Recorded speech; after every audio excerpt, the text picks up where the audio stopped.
Hello and welcome to IoT Innovation. My name is Chris Hare. Today we're going to be talking to Vin D'Agostino of Renesas and talking about how microcontroller platforms can be used to ease the entry to IoT.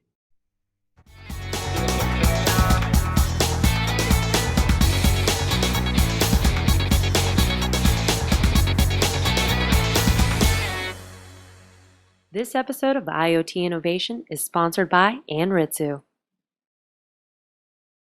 Telecom Careers, the #1 global telecom and wireless job board, telecomcareers.com. Welcome to IoT Innovation. My name is Chris Hare, and today we're joined by Vin D'Agostino of Renesas. Today we're going to talk about how marketing and products are really changing shape within Renesas business as regards to IoT. Hello, Chris. Thanks for having me on the program. Thank you very much for being here. So first of all, Vin, maybe what we can start with is if you could talk to us a little bit about Renesas business, the way people in the wireless industry might be really familiar with Renesas, and for that matter, the way IoT companies that are not wireless by background may not be familiar and why they should become familiar. Let's start there.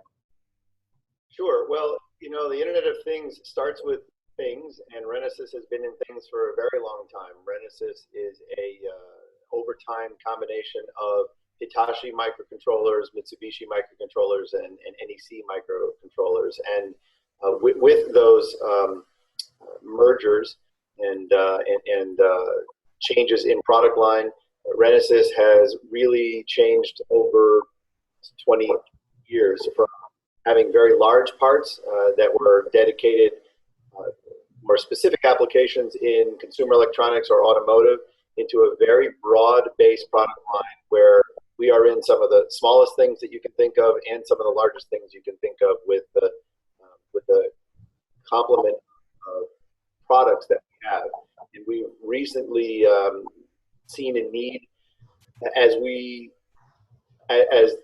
high-tech community, as we change what it takes to make a product by adding functionality and adding connectivity and adding all of the things we have, HMI interfaces, we really have added a lot of plumbing to what an engineer has to deal with in order to get his product up and running. And 2 years ago, Renesas recognized that as well and started down the path of not just designing a hardware platform as a chip, if you will, or chipset, but really a full engineering platform, design platform, which we've called Synergy and made an announcement in June on the 15th, which is a hardware and software combination where just by buying a chip, you get access to RTOSes, middleware, stacks, all kinds of debugging tools that a typical engineering company or product company would spend $60,000, $70,000, $80,000 to get access to.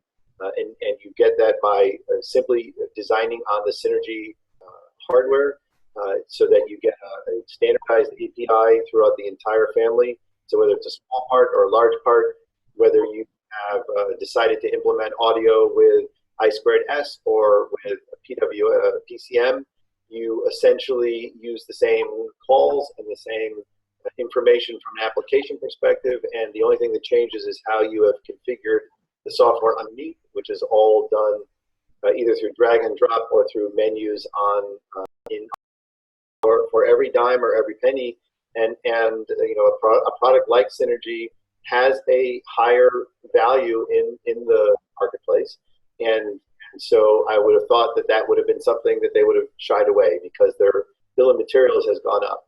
But in fact, their total cost of ownership has gone down because there's a tremendous savings on the SG&A line and even in time to market, so they can maximize the amount of revenue that they get from a product design. So really, what we set out to do, and it looks like we really have hit on all targets, is to lower the barrier to entry, as you've said, to lower the total cost of ownership, and to speed up the time to market when you design with a platform. And what's interesting that we're finding is companies that have platforms that they've been complementary platforms that they've been working on, wireless companies, wired companies, even some instrumentation companies are looking to work with us to find a bridge between platforms so that someone can come to us as, I wouldn't say a cooperative or consortium, but as groups of companies that whose platforms are playing well together to give the design engineer this entire platform for everything that they need to work on to be able to design at the application level instead. And it's really very interesting. So my background is not so much marketing as it is engineering and applications work. In fact, before I joined Renesas 5 months ago, for 17 years, I ran a design house, an independent design house, helping people design products. And it's been really interesting to see that,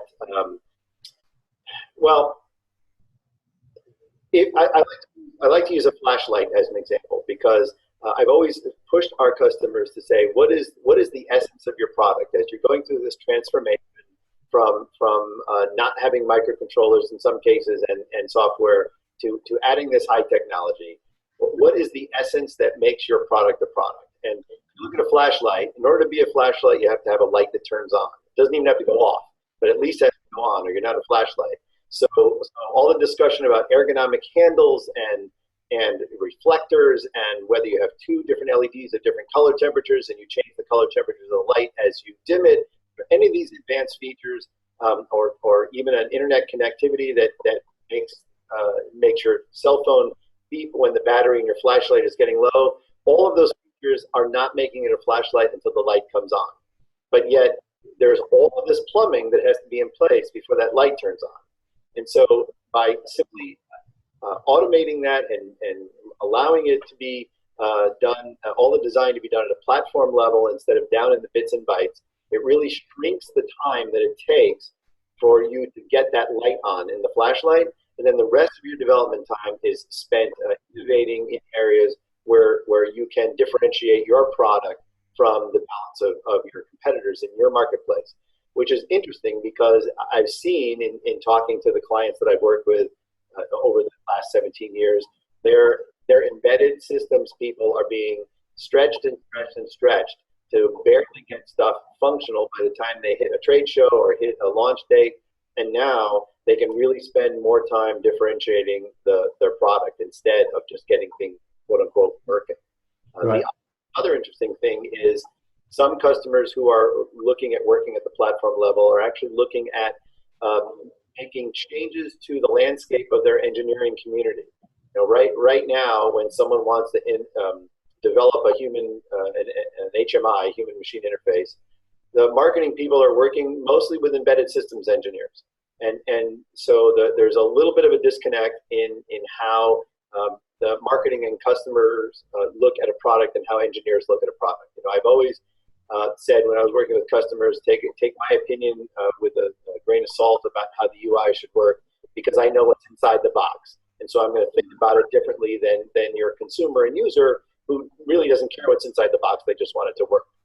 And so now with a platform, instead of having embedded systems engineers working with the marketing and product development or product definition team, they can have applications programmers that are used to working on interfacing with customers, people who are programming for PCs and Macs and other products that have always had very large LCDs and very rich interfaces. And they can work on that level and not have to worry about just moving this group of data out to the screen, which is how the embedded systems engineer looks at that same problem. So picking up on it, there's so many directions I could take that your comments there. So one of the areas that we've looked at is the comparison and the contrasting between IoT and M2M. And the machine-to-machine business clearly has been an industrial business that's grown up and is relatively mature. It looks at the way to connect these bits and bytes and these devices, and potentially a lot of back-end data that may be completely unstructured and just way too much data. Whereas IoT clearly has to have a front end that is compelling for the consumer. So we've talked before in other shows about the user experience, about the design of use cases and user stories, and why we start with figuring out, okay, if it's meant to be a flashlight, then it needs to look like and act like a flashlight first and above all else. Also, we've talked a little bit about the data. and the fact that in the case of some companies, they're really looking closely at not just the massive pipe of data that they can provide, but doing some intense analysis of it and figuring out which bits are important. And so maybe you could comment a little bit about what you're seeing between IoT and M2M, because I think too often I'm seeing in the industry people saying, okay, well, we're an expert in M2M, therefore automatically we're now an expert in IoT. And I think that's really missing some pretty deep bookends, maybe the user experience aspect and also the analyzed data, not just the provision of data.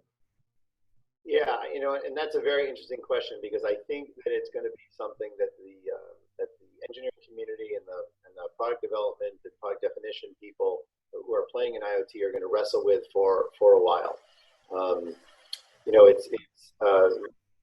There's always this question of what's the data going to be, where do we analyze it, how do we move it, and when do we move it, and what do we do with it after we've moved it. I will tell you a quick story from my previous career.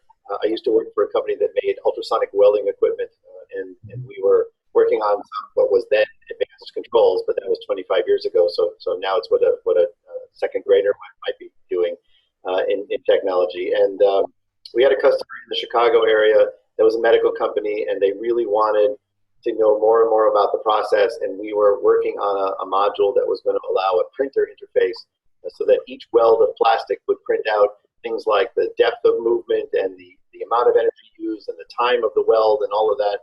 And this guy was pushing to get this interface. So we reprioritized things in engineering. We got it, and I knew the gentleman pretty well. So I flew out to Chicago from Connecticut, set him up on a Thursday. We got the welder working in the lab. We got the printer set up and boxes of paper, and everything was set. And I checked with him on Friday, and I flew home. And Monday morning, I get a phone call from him, and he said, well, the shift was in over the weekend, and they used the system, and I now have 5.5 boxes of printed paper. What am I going to do with it? Right. And I said, well, do you have a fireplace at home? I mean, everyone wanted the data, but nobody thought about what they were going to do with it after they had it and how they were. And so I think that there's going to be, I've told our field force here at Renesas, as we move into the platforms and they get more and more involved in customers in their design process and not just selling them a chip at the beginning, that they're going to really end up sort of being counselors for them a little bit, because they're going to want to talk about, well, now that I'm working with this platform, I have all this data, what do I do with it? Do I get a big pipe and push everything to the cloud and analyze it there? Do I try to do some pre-analysis and I can do it if it's a wired connection or wireless through Wi-Fi, but if I decide I'm going to have some part of my product be 3G or LTE or something, I'm going to be paying for all that data, so maybe I want to minimize the amount of data that's going back and forth, and do I have different experiences based on the pipe, or do I figure out all of these are incredible discussions that in right hands could really yield a great thing, and in the wrong hands could end up being just reduced to arguing over how many angels can dance on the head of a pin. So I think someone who can direct those conversations and really help customers and get design engineers and even product definers to think about that first and afterwards, their job will be easier, and the product that they develop will be much better. I am around long enough to remember when smart batteries were young. I actually played a big role in the beginning of smart battery industry, and there were tons and tons of conversations about what was going to use smart batteries, and how the data was going to be used, and what we could do, and all of the functionality, and what products it might go in. And there was an incredible amount of chaos and an incredible amount of money spent in all of that until it really settled out. And it was really a very infantile industry that took a while to mature, and then it finally turned into something that is obviously on cell phones and PCs and a few other products. And I see IoT being the same kind of thing. It's very infantile. It is a technology that has tremendous value for end users if implemented correctly, and it's just going to take some time for the industry and the customers to sort it out, and what other things it might spawn. No one's going to do this, so I'm not giving anybody a product idea. But if I had a toaster and I was going to put electronics in a toaster, what does that mean? If I'm just storing the data, is that IoT, or is that machine to machine and just some data storage? But what if, for example, I was, and I spend a fair amount of my life in the lunatic fringe, so I might be the one customer for this, but what if I put a barcode scanner on the toaster, and when I bought some bread at the store, it scanned it and knew how thick the slices were and what the moisture content typically in that bread was, and it the toaster automatically, so that regardless of what toast I buy, I always get the same brown every time.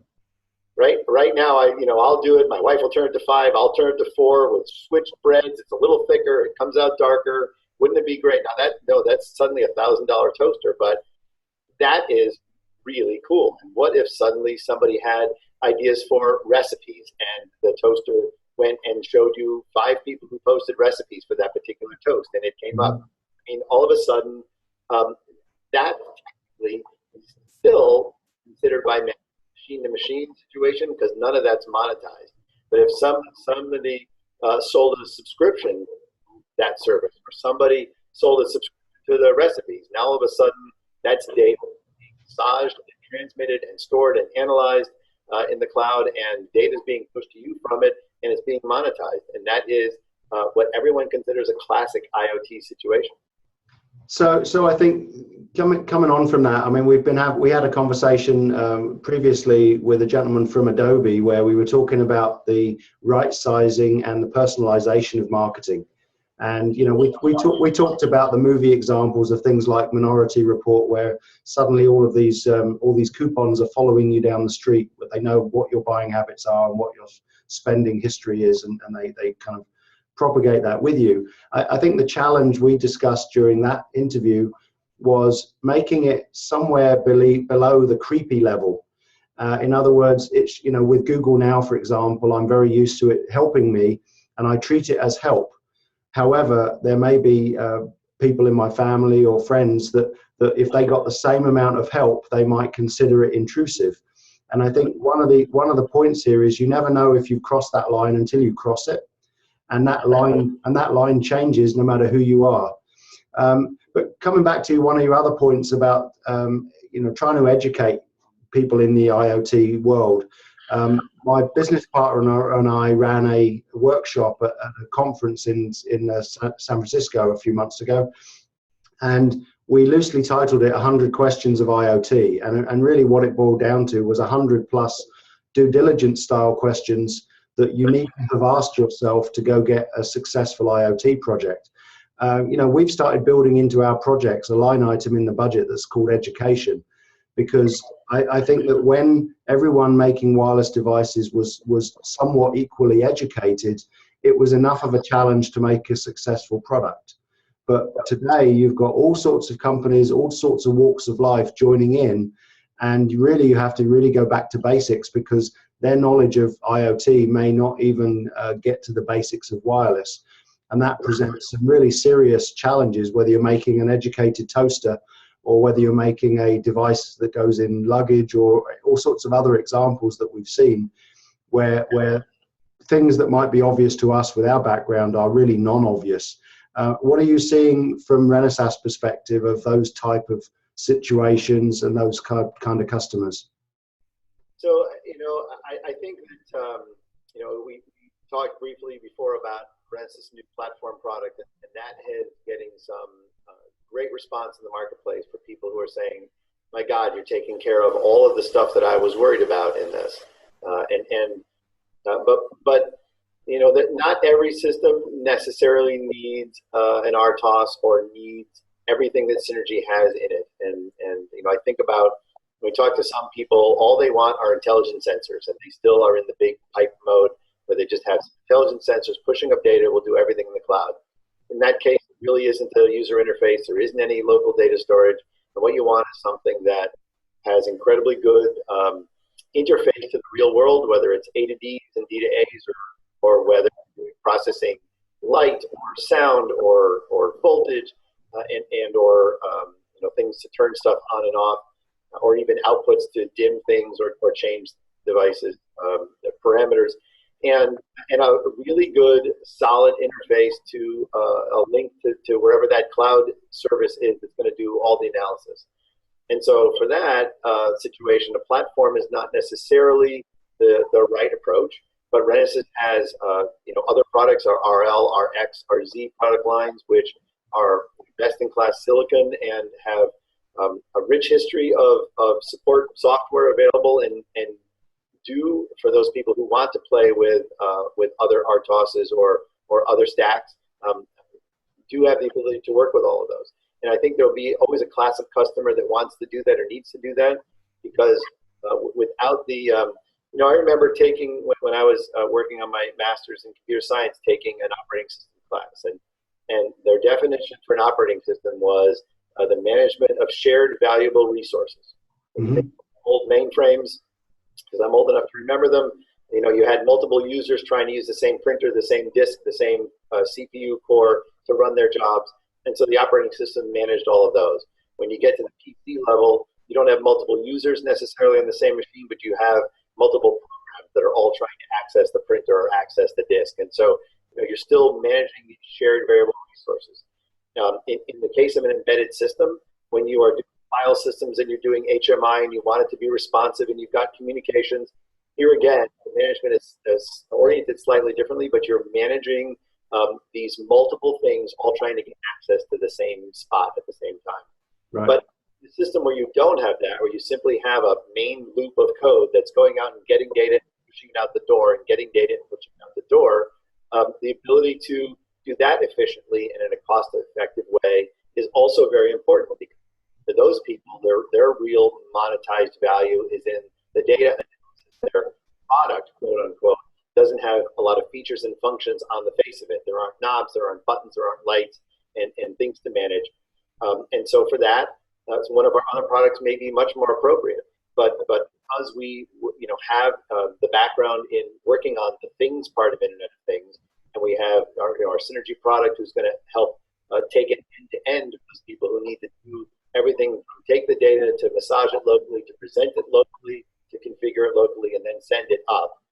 Then we really, our applications engineering team, which is there to support our customers at all levels, really will have the knowledge to be able to do some coaching.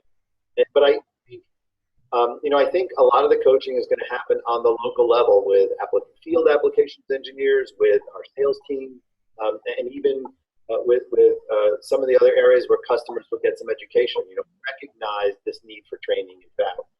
And we are launching, and we'll announce at our DevCon event, which is our big design conference, a development conference, which is happening October 12th to 15th.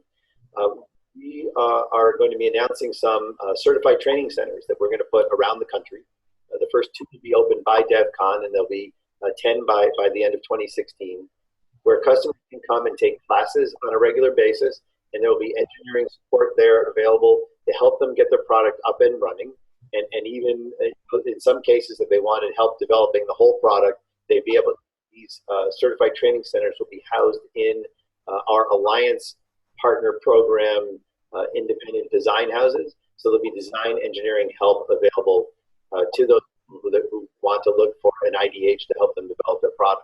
So we're really trying to build out, certainly an ecosystem to help people design with our product, but we're really building out an ecosystem to help people design IoT products. So the whole idea of a platform, which if you look up platform in the dictionary, it says a raised structure on which people and machines do work. We are taking the idea of a platform really to a whole new level with it building the ecosystem out as well. So it truly is a stable, flat surface raised above the others where people can come and do work themselves and with their machines. So that's our approach to helping people on all levels, from the hardware side to the software side to the product implementation side to even the realization of their own. Finn, that's great. Thank you very much. We're just about out of time, so I'd like to thank you for giving us an explanation of your view and Renesas' view of where IoT is and where it's going. It sounds like your team and you are doing some really interesting things to try and make the adoption of IoT much easier for all concerned. So thank you for that, and I look forward to speaking to you again in the future. Great, thank you very much. Thanks for the opportunity. I really enjoyed the conversation. Thank you, likewise. And so that's it for this week for IoT Innovation. My guest this week has been Vin D'Agostino at Renesas, and please get in touch with him directly if you have any questions. We'll make the website link available on the blog posting alongside this. And meanwhile, please get in touch and let me know if you have other guests that you'd like me to interview for future weeks. Thank you very much. Have a good week. IoT Innovation is a production of RCR TV. To reach Chris Hare or suggest a show topic for IoT Innovation, you can reach Chris at cbh@ntete.com. To find out more about IoT Innovation and all things wireless, visit rcrwireless.com.